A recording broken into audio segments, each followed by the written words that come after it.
Thanks for the introduction. So, India has about 31 lakh NGOs. This is double the size or double the number of government schools. It's 250 times the number of government hospitals. This means one NGO for 400 people. Against this, you have one policeman for 710 people. On the other side, when you look at the real numbers, this entire thing gets even more bustling, so to speak. In 2016 alone, 8,300 crores Indian rupees were spent alone on CSR money. On top of this, even though India is the third largest economy in the world, I think empathy, if you do development aid work, is very, very crucial. You really have to be with the people to understand, how they tick, how they live, how they, tackle the problems they are surrounded by. You really have to become part of this community where you want to work. And this means that when I started the skate park project, that I had no master plan. We simply set up the skate park as a very, very open space. There was no boundary. It was equally accessible for everyone, no matter if it was boy or girl, if it was caste or outcast. Everyone was simply invited to come. So I gave them the open space.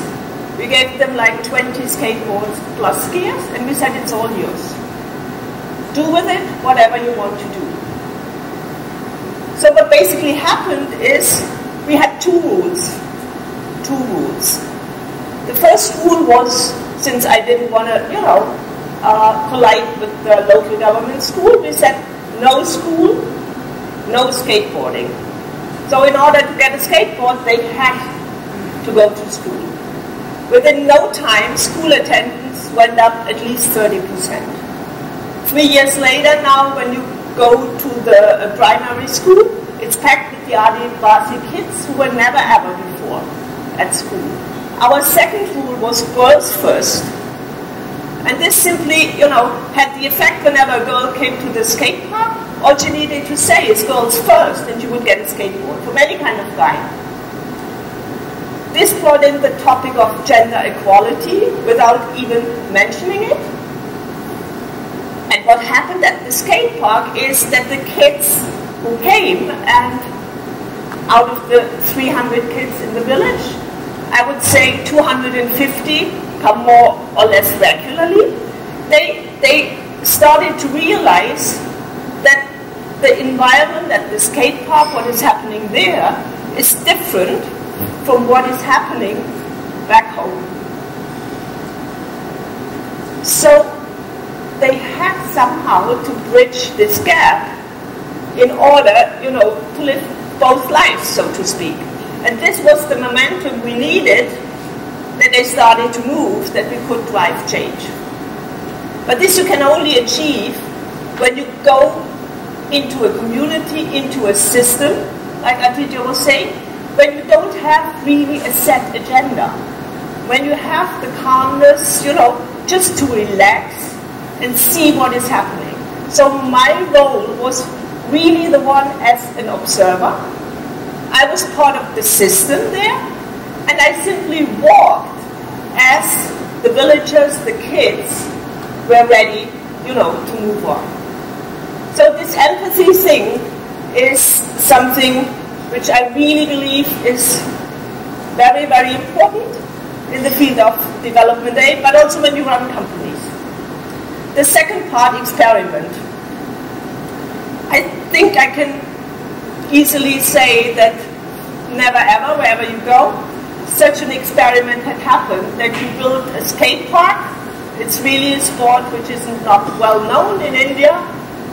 was used as a trigger for change in such a small setup. So this experimental character gave us the freedom to do all the things we wanted to do, because there was no, how shall I say, no real frame set in which we would operate. We did all this in complete isolation of traditional NGOs, in complete isolation of government structures. We simply did it within the system. And luckily, the skate park was attractive enough that the people joined us, and all together we were trying, to move the system, the village, as a whole forward. And this is, I think, a very fundamental difference to traditional NGOs and what we are doing. So we don't go in with a clearly defined goal saying we need to raise, school attendance over the next 2 years 30%. No. We say we provide this field of experimentation. We look what is happening there, and then together with the people who are ready to move, we move forward. Always in a way to really drive the entire community forward. This is what I mean when I talk about experiment. The third part, provocation, is also a very important one. When you want to build a new system, you have to provocate, otherwise it won't work. And we did this in many ways. Building a skate park and all of a sudden saying in such a social environment, girls first, is a provocation in itself. So we really challenged the village as it was, and we challenged the existing system. I mean, in this village you have all the problems in the world, you will find there. Many people are working on education, on helping the widows in these villages or the farmers, but these are all very, very specific programs which never ever look at the system as a whole.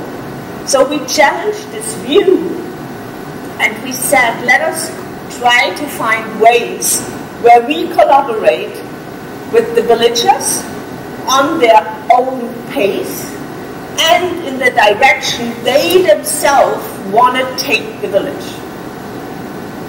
So we do not listen to things like we sometimes see in these programs, Swachh Bharat or the digital India or smart cities, where a lot of commercial ideas come in.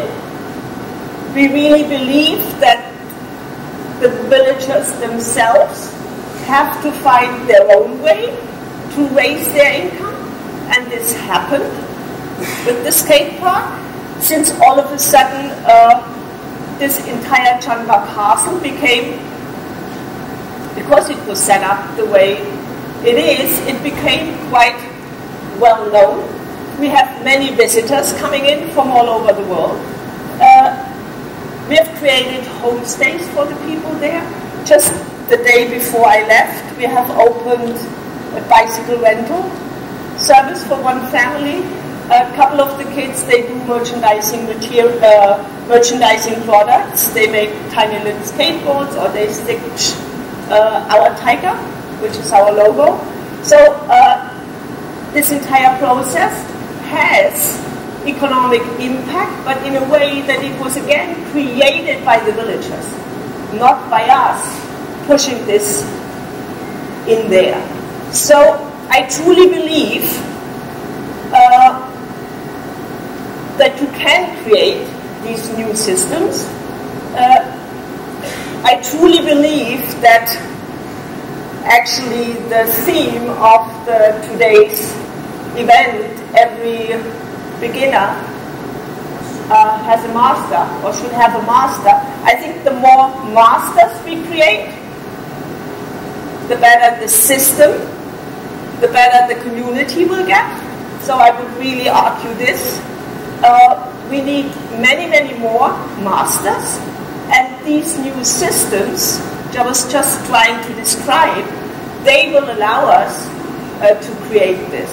So today in January, we have really a bunch of probably 100 kids. We call them rural change makers, who are ready to take their lives in their own hands. This entire skate park project as an open sandbox, I always say, has given these villagers an identity. These villagers are now proud of their village, because we have people, as I said, coming in from all over the world. We have daily visitors from the next big city who come to visit the skate park, who come to visit our Villa Chanvar, the newly created community center. So this is for the villagers. All of a sudden they now have a common ground. They have bonds, meaning they start talking together. The caste issue has almost disappeared. So they are proud, and this is what you need to drive change. Thank you.